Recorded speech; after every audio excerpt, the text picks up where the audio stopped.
корінного народу, на відміну від меншин, немає державного утворення за межами України. Саме так прописано в законі про корінні народи.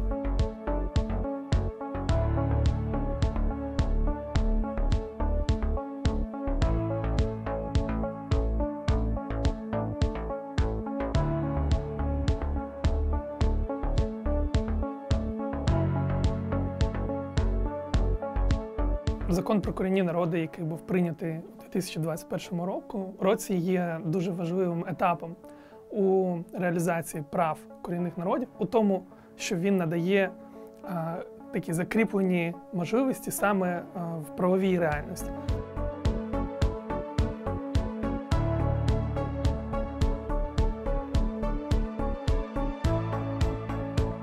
Закон надає корінному народу створити, або, якщо це стосується кримських татар, зареєструвати свій представницький орган, який буде вести з владою цей діалог і буде офіційно проводити і казати, що ми хочемо створення шкіл, ми хочемо створення дитячих садочків.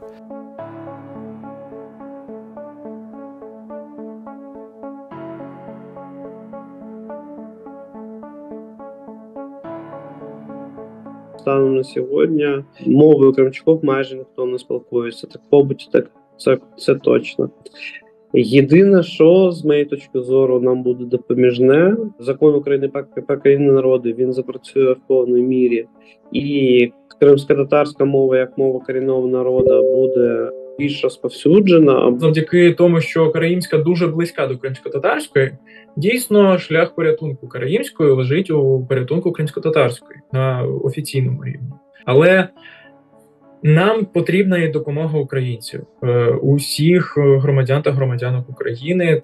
Я впевнений, що певні положення будуть краще реалізовані, коли відбудеться деокупація. Це просто природньо і логічно, і я думаю, те саме ж положення про представницькі органи повноцінно і якісно зможе запрацювати, коли ми зможемо провести вибори до Курултаю. Але сьогодні важливим є те, що, наприклад, вже є можливість для тих самих караїмів створити свій представницький орган і вести діалог з державою офіційно.